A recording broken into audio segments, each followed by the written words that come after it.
European foreign policy is, in my view, in a shambles right now. And perhaps most of all, Europe doesn't speak on the world stage. It runs to Washington. It hides behind the U.S. It calls the President of the United States daddy. That is the head of NATO, something inexplicable and worse than a comic book, but quite real, actually. Not not unreal, something we actually saw. So in this sense, Europe needs a new foreign policy, you could argue, because it doesn't have a foreign policy right now. It has a massive confusion, extraordinarily weak insight into its own situation, desperately unpopular political leaders, all of whom come into office and then plummet at the polls if they follow this Russophobic line. And that's where we are, Glenn. So that's the basis of this article, that from a conceptual and institutional point of view, Europe is in a desperately poor geopolitical situation, despite being 450 million people in the European Union alone, in an extraordinarily rich part of the world. But there's no foreign policy that reflects that level of well-being, prosperity, technology, size. So time for a new foreign policy. You just heard Dr. Jeffrey Sachs, economist, Columbia professor, and one of the few voices in the Western elite willing to speak truth, deliver a devastating verdict. European foreign policy is in a shambles. And he didn't stop there. He said Europe doesn't speak on the world stage. It runs to Washington. It hides behind the U.S. And in a stunning metaphor, he said European leaders call the U.S. president daddy. That's not just criticism. That's a diagnosis of political castration. Let's unpack what Sachs said and why this moment reveals the complete collapse of European sovereignty. Sachs begins with a simple truth. Europe has no foreign policy. It has confusion.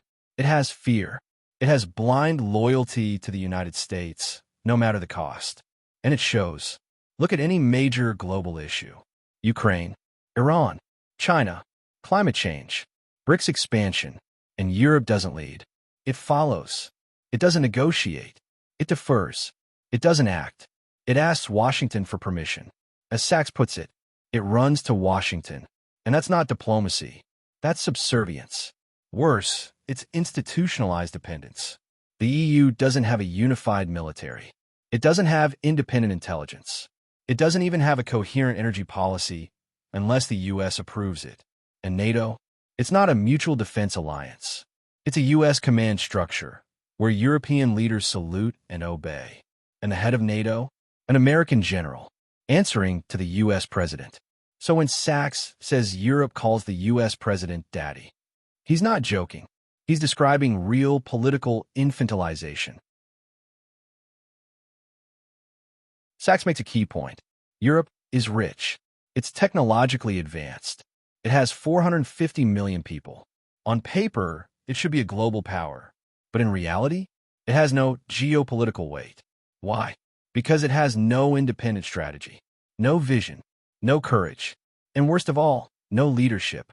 Every European leader who comes to power promising peace, diplomacy, or independence eventually buckles under U.S. pressure, and then their popularity plummets. Why? Because the people see it. They know they're being lied to. They know that sanctions hurt them, not Russia. They know that NATO expansion provoked the war. They know that energy prices were weaponized, and their homes are cold. But their leaders don't care. They serve Washington, not their own citizens. And that's why Sachs says, Europe is in a desperately poor geopolitical situation. Not because of Russia, not because of China, but because it has surrendered its sovereignty. Let's be clear, when Sachs says Europe calls the U.S. president daddy, he's not being childish. He's exposing a deep psychological and political dependency. Think about it. When a crisis hits, who do European leaders call? Who do they look to for approval? Whose narrative do they repeat, no matter how absurd? The answer is always the same: the United States. And not just on security, on trade, on energy, on diplomacy, even on internal EU matters. The US weighs in and Europe listens. It's like a grown child still asking permission from a parent. But in this case, the parent is pushing the child into war, deindustrialization, and economic collapse. And the child just nods and says, "Yes, Daddy, that's not alliance. That's colonialism, soft, polite, but real." Sachs points to a deeper danger. Europe's foreign policy isn't just weak, it's self-destructive. By aligning completely with U.S. neocons, it has lost credibility in the global South. It has damaged its economy.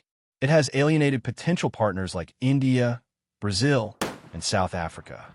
And it has turned Russia into an enemy, despite shared geography and history.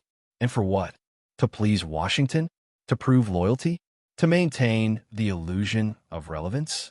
Meanwhile, BRICS grows stronger. New financial systems emerge.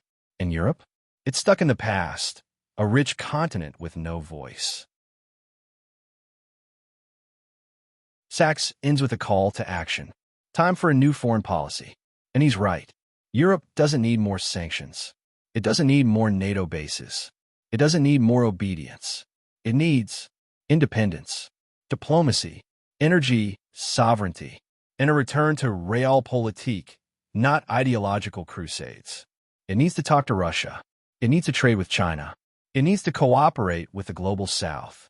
And it needs to stop treating the U.S. as its overlord. Because the world is moving on. And if Europe doesn't wake up, it won't be a player. It will be a footnote.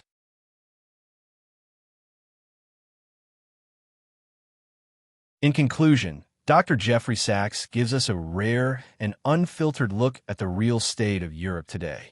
Not a global power, not a peace broker, not a defender of sovereignty, but a vassal state, stripped of dignity, voice, and strategy. And the most shocking part? The public sees it. The resistance is growing. But the leaders won't listen. Until they do, Europe will remain a pawn in a game it no longer controls. Stay tuned for more analysis right here on The Informed Perspective. Until next time, stay informed and think critically. No, we don't have an effective foreign policy at all. Our diplomatic capacity is absolutely almost non-existent. The president himself relies on ad hoc friends and friends of the family to be official or unofficial envoys. We don't have a diplomatic corps that is stable. We just had the senior U.S. Diplomat in Denmark called in, summoned because of U.S. meddling in Greenland, which is quite apparent, where Trump says he wants Greenland, even though it's a part of Denmark, and he doesn't rule out any options to take it. Denmark is not exactly an enemy of the United States traditionally. It's part of NATO, it's part of the U.S. alliance, but it is completely vulnerable to and at odds with the United States right now. We simply don't have diplomacy. Everything is utterly ad hoc. Terrible mistakes are being made, really shocking mistakes, even from the narrowest U.S. interest point of view. For example, within the past 2 weeks, Donald Trump, for no reason at all, has completely alienated the government of India and the people of India by putting a so-called penalty 25% tariff on India for importing Russian oil when Europe imports Russian gas, China imports Russian oil, but India was the one that suddenly faced this punitive action